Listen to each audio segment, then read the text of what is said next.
नमस्कार, मी पूजा आणि माझ्या व्हिडिओमध्ये तुमचं स्वागत आहे. आज मी बनवणार आहे तोंडल्याची भाजी. यासाठी मी इथे तोंडले घेतलेले आहेत. एक बटाटा घेतलेला आहे आणि असे लांबे काप करून घेतलेले आहे बटाट्याचे पण आणि तोंडल्याचे पण. जे काप केलेले आहे तोंडल्याचे तसेच काप मी बटाट्याचे यासाठी केलेले आहेत, कारण जर मी छोटे छोटे काप केले बटाट्याचे तर मग शिजताना प्रॉब्लेम येईल. तोंडले शिजतील किंवा बटाटे शिजतील आणि तोंडले शिजणार नाही. दोन्ही एकसाथ शिजावं म्हणून मी दोन्हींचे काप एकसारखे केलेले आहेत. इथं लसूण घेतलेला आहे, थोडा ठेचून घेतलेला आहे.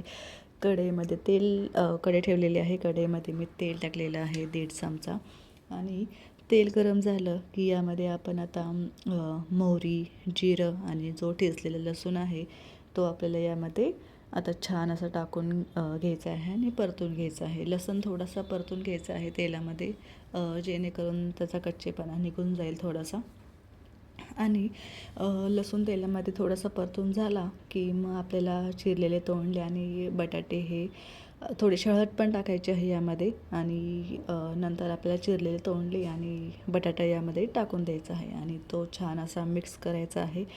आणि मिक्स करून झालं की मग आपल्याला झाकण ठेवून द्यायचं आहे यावर. आणि नुसते तोंडले केले तर खायला मजा येत नाही, पण तुम्ही बटाटा टाकून केले तर नक्कीच ही भाजी खूप छान लागते आणि लहान मुलं पण ही भाजी खाता. आणि ही मिक्स करून झाल्यानंतर आपल्याला यावर झाकण ठेवायचं आहे 5 मिनटासाठी आणि 5 मिनटं झाली की त्याला आपल्याला उघडून पाहायचं आहे. आणि 5 मिनटामध्ये पण मध्ये आपल्याला उघडून पाहायचं आहे की शिजले की नाही. आणि यामध्ये एक थेंबही पाणी टाकायचं नाही आहे. तेलावर आणि वाफेवरच ही भाजी शिजते. तर आता इथं मी चेक करते भाजी शिजली की नाही ते. आणि माझे व्हिडिओ तुम्हाला कसे वाटतात? जर आवडता माझे व्हिडिओ तर माझे चॅनल सबस्क्राईब करा आणि लाईक करा. तर असंच मी डिस्कशन करत होते तर माझा नवरा मला म्हणे, तू एकदम हळूहळू बोलते, लोकांनाकडे टाईम नाही, तुझे व्हिडिओ कोणी बघणार नाही. पण आता माझं बोलणंच असं आहे हळूहळू, आणि जे आहे ते आहे. उगीचच आव आणून भाव करायचा आहे आपल्याला जमत नाही. त्यामुळे माझे व्हिडिओ असेच असतात. तर तुम्हाला माझे व्हिडिओ आवडता का नक्की मला कमेंटमध्ये सांगा. इथं भाजी शिजलेली आहे आणि आता ही भाजी आणि बटाटा दोन्ही शिजलेलं आहे.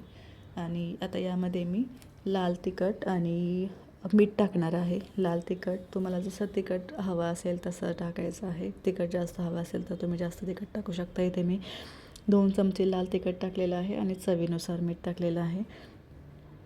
आणि मिक्स करून घ्यायचं आहे आपल्याला हे म्हणजे तिखट आणि मीठ, आणि थोडंसं 1 ते 2 मिनटासाठी वाफेवर त्याला शिजू द्यायचं आहे. किंवा तुम्ही झाकण नाही ठेवलं तरी चालतं, कारण आपली भाजी ऑलरेडी शिजलेलीच आहे.